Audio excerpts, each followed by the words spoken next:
just let go, and I feel exposed, but it's so beautiful, 'cause this is who I am. I've been such a mess, but now I can care less. I could bleed to death. Lord, I'm ready now. All the walls are down. Time is running out, and I wanna make this count. I ran away from you. Yeah, I did what I wanted to, and I don't wanna let you down. Lord, I'm ready now.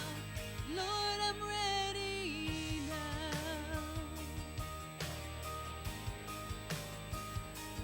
I was so caught up in who I'm not.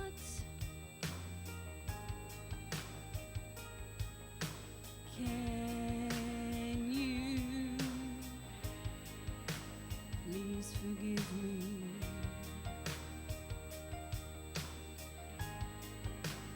Lord, I'm ready now. All the walls are down. Time is running out, and I wanna make this count. I went away from you. Yeah, I did what I wanted to, but I don't wanna let you down. Lord, I'm ready now. Lord, I'm ready now. I've got nothing left to hide. No reasons left to lie. Give me another chance. Lord, I'm ready now. All the walls are down. Time is running out, and I wanna make this count. I went away from you. Yeah, I did what I wanted to, and I don't wanna let you down. Lord, I'm ready now. Lord, I'm ready now. Lord, I'm ready now.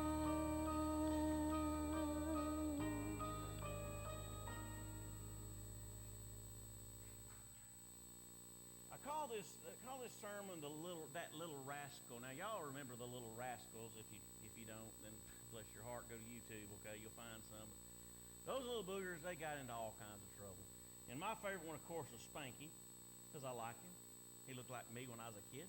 I know that's hard for you to believe, but it did. Well, the word rascal came to my mind when I was thinking about this. The word rascal comes from the word rascalion. It means a person, for example, who would replace the Oreo cream with toothpaste. Have you ever had somebody do that, replace an Oreo cream with toothpaste? Okay, we're having Oreos next week. I'm going to bring them, okay? So a rascal is sort of like a deviant to society.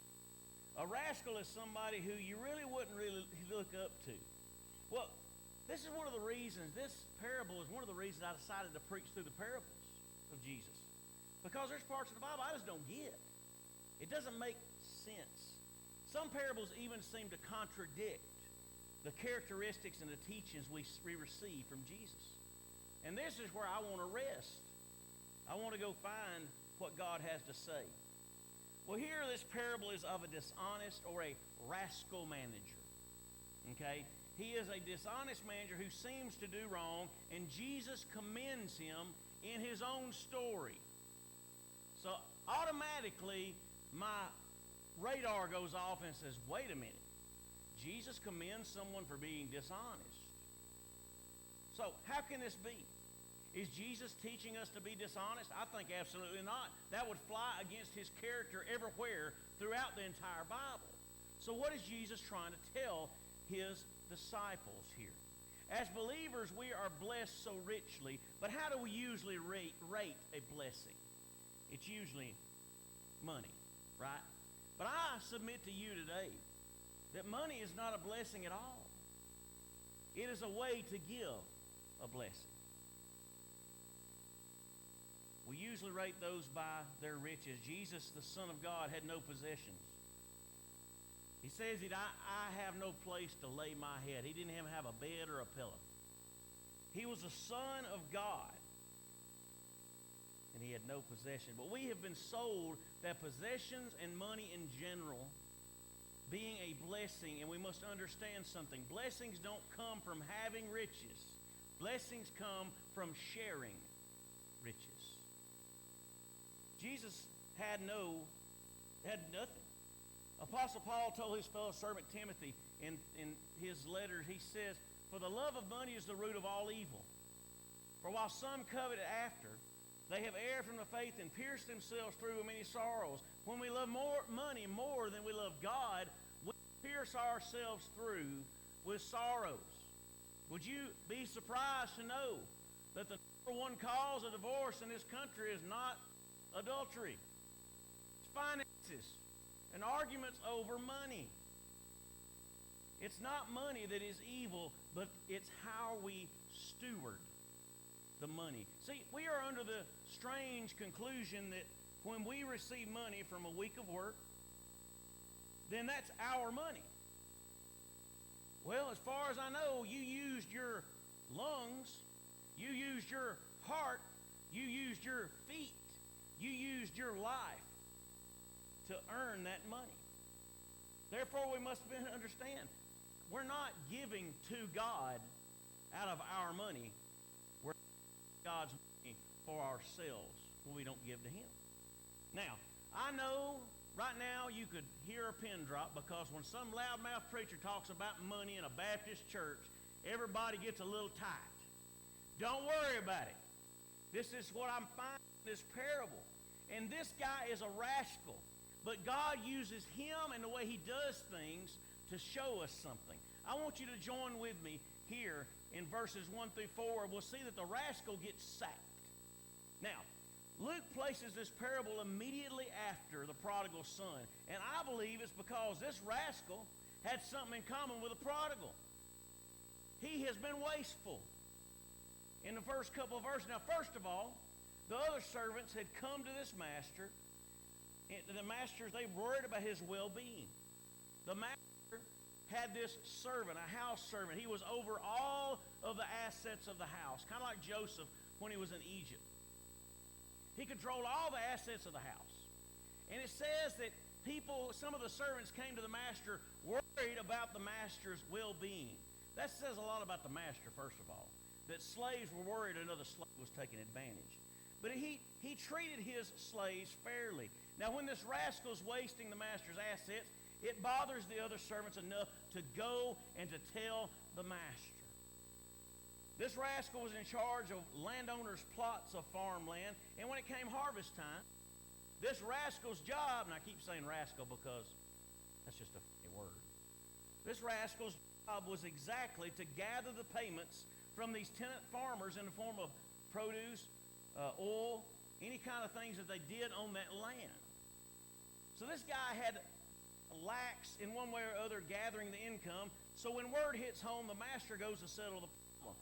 He says, "What is this I hear about you?" In verse 2, "Turn in the account of your management, for you can no longer be manager." The rascal has been sacked. He's been wasteful, but he's also been weathering. Look in 3 and 4. Now after a few days at Bonnaroo, I can feel this man's pain. He says, "I'm getting older." Sam and Lewis, a couple 90-year-old men, were at the retirement home. They were sitting on the bench. Sam looked over Lewis. He said, "I'm 90 years old, Lewis. Every part of my body hurts. Every part. You couldn't name a part that don't hurt?" And Lewis says, "Well, I'm 90 years old. And I'm going to tell you, I feel like a newborn baby. Sam looked at Lewis and said, what do you mean by that? He said, well, I ain't got no hair, I ain't got no teeth, and I think I just wet myself. We can all feel that pain. But here now he's losing his job. He's getting his books in order and thinking, what am I going to do? Not only did he lose his manager position, he also lost his home. Now he would still be a servant, but he would not be in the main house. He would be a servant to some of the tenant farmers more than likely. And it would be very difficult if they put him back in the slave quarters with those who told on him. He says, now wait a minute, I am not able to do manual labor. Now, I understand some people use this as an excuse. But he says to himself, what shall I do? Since the master's taken the management, I am not strong enough to dig. In other words, I'm too old to dig. I can't do that. He realized that. It's not that he's lazy and that. He's saying, I'm just getting too old. He'd been sitting behind a desk for years. He'd been working and gathering money, and he says, and I'm too ashamed to beg. Now, I could sit right here as an American and just preach for 2 hours about people who are not ashamed to beg. When we were in Savannah last week, Allison snapped a picture downtown when we were on one of the tours. It says, if panhandler approaches you and asks for money, call 911. They don't allow it. They will arrest the people for begging in downtown Savannah. Now, maybe I'm very harsh, but I enjoyed that vacation. I don't have to worry about people coming around asking for money. Now, I know that may be harsh to hear, but we have grown to see ourselves as entitled to be cared for. But this guy was too ashamed. Now, I love that word ashamed. Now, when you take Greek, they make you memorize a lot of words, and it's hard to memorize them. But this one is really easy. The word ashamed is ice cross. And I thought, oh, when you're ashamed, your eyes cross. You see how I pass Greek, can you see it?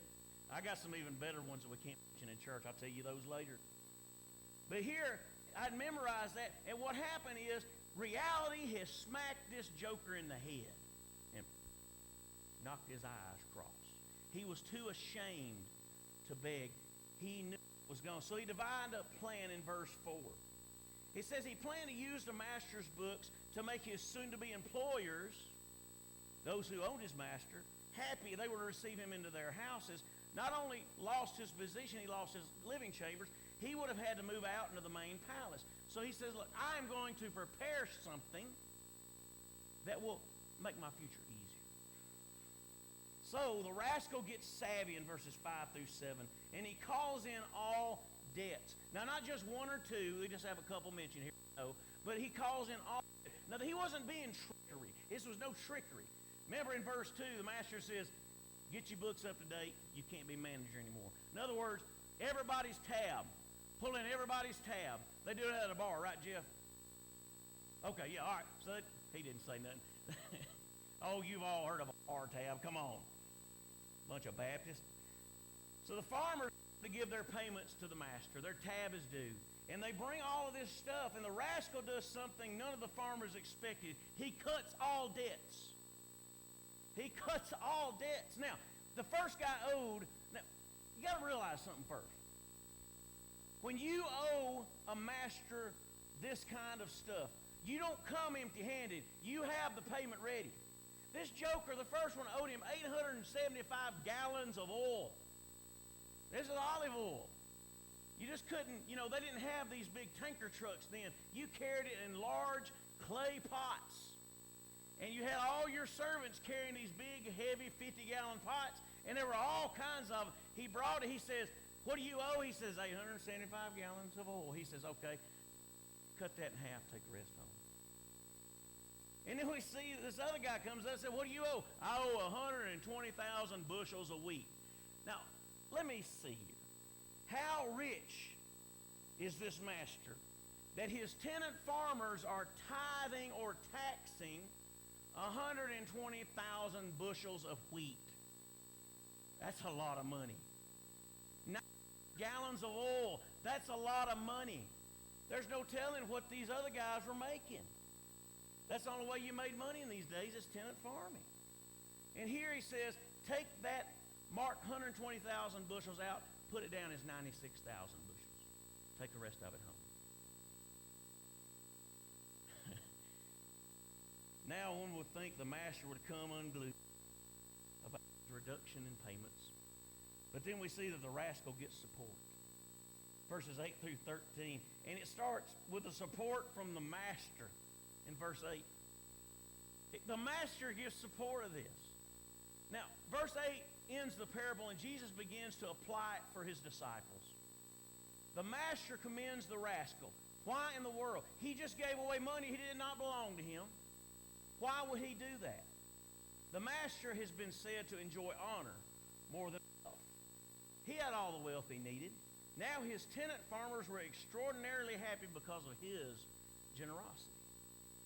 Jesus begins applying the parable by saying the sons of the world are more shrewd when dealing with their own generation than even with the sons of light. When you talk about sons of the world and sons of light, John said in 12:35 and 36, Jesus speaks, the light is among you for a little while longer. Walk while you have the light, lest darkness overtake you. While you have the light, believe in the light, that you may become sons of light. He's saying the sons of the world, those who are lost and on their way to hell, those Pharisees that are following them around everywhere, they deal harshly and shrewdly with one another, more so than us sons of light, those who are following Jesus, those disciples Jesus is talking to. And he says, shrewdness is not a bad thing. Being shrewd is. So what happens here? He's referring to those who believed in him. And who was Jesus talking to in verse 1? His disciples. Now we can learn something from the world. Matthew 25, Jesus talks about 10 virgins. They came with their lamps and they're waiting for the bridegroom to come, and the doors were closed, and you know the story. They had their lamps, and 5 of them had an extra pot of oil for their lamps, because who knows how long before the bridegroom comes. And it says that 5 of the ladies were there and their oil was all used up. And they look at the other ladies who had the extra oil and says, can you give us some of your oil? Now, to me, a Christian would say, absolutely. I'm going to give you what I've got. But that's not what happened here. It's almost like the other 5 virgins said, you should have been ready. You should have been ready. Because if we give you ours, we're not going to be here for the bridegroom. The bridegroom's going to come. So those 5 that had no oil, they walk away. And guess what happens? While they're going to get more oil, the bridegroom comes. Takes those 5 ladies in. The other 5 come back after they got more oil, shut the door, said, let us in. They said, no, the bridegroom is gone. This rascal had made plans for his future by using the wealth of his master. Now, a slave owner that was rich enough to lose a good chunk of his income commended the rascal. Was probably a rascal too. But then the rascal gets the Messiah's support. This is the part that bothered me. And I say in the past because I think I've made peace with it. In verse 9, the master support, and Jesus is applying this parable in verse 9. Make friends for yourselves by means of unrighteous wealth, so that when it fails, they may receive you into eternal dwellings. You have no idea what my brain has been doing with this verse. I'm going to tell you, it's really hard when you have a lot of cobwebs to get through. And I've been banging this around in my head for so long. What is unrighteous wealth? Anything that's not God's. Anything we keep for ourselves. Anything that we think we own. Because, folks, you've been bought with a price through the blood of Jesus Christ. You are not even your own. But yet we think we own all these things. Money is not good. It's not evil. It's amoral. Money is unchanged by how we spend it. A $100 bill and a $1 bill were in a big bag, and they were all tore up. They were waiting time to go to the shredder, and the $100 bill looked at the $1 bill and said, man, I have had me a life. He said, I have bought cars. I have bought some of the best water sport equipment. I have bought so many things. And one time I got left for a waitress that was having a bad day, and she put me under her mattress and used me to help buy a new condo that she'd been trying to move into for years. He said, I have had the life. He looked at the $1 bill and said, where have your adventures taken you? The $1 bill said, the church offering plate. That's it. Why? Because we don't trust God. We will trust God with our salvation. We won't trust Him with our money. That makes no sense. Here we see God has placed, Jesus has come, and He says you cannot serve God and money. Why is money so important? Jesus Christ, the Son of God, has said we treat God and money in the same level. That's dangerous. Do you remember the last person who tried to get to the level of God? And he was cast to the earth. His name was Lucifer. But yet we put money right there. Now I know y'all are squirming. I can see you squirming. Don't worry, I'm not going to grab your wallet on your way out. We don't need the money. You need to give it. That's what it's all about. I come from a church, the pastor says, the Lord loves a cheerful giver, but He'll take it from grouch. I don't believe that. If you can't give cheerfully, don't give. Because the blessing is not there. The money is not the blessing, it's the giving of the money. That's the blessing. Think about Butch Jones, and I'm not just picking on Tennessee football, coach, but I did look up. $4.1 million per year. Only to be fair for the Roll Tide folks like myself, Nick Saban, $7.1 million per year. A general practitioner doctor that keeps you healthy enough to watch these ball games on Saturday makes $135,000 a year. And it goes down from there. Well, that's still good money, preacher. You know, if you arrived here in a car that you own, you're top 3% in the world. It's been said that if you had a lot of money, you're blessed, but the opposite is true. It's not the money you receive that blesses you, but the money you give away. Jesus says that wealth is unrighteous, but we should use it to help others. And when we give God's money to people, when it fails, they'll remember the heart of the one who gave it. And it says they will welcome you into heavenly dwellings. What's that saying? That unrighteous wealth that you gave someone in need led them to Christ. And when you get to heaven, they're going to walk up and say, hey, you're the reason I'm here. You're a witness. You gave me what I needed. You helped me with what I needed. That song by Ray Boltz, thank you, thank God for you for praying for me. I think about that whenever I think about that. Giving money to people.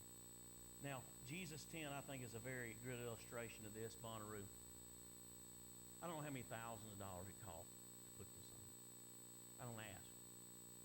42,000 people this year at Bonnaroo. And under estimates, we've already had 20,000 of those people come through the Jesus tent. Why? Because we give them water, we give them ice, we give them lemonade, we give them chips, we give them cookies, we give them fruit, we give them toothbrushes, we give them toilet paper, we give them sunscreen, give them lip balm, we give them charging for their items. They have to pay for this stuff everywhere else.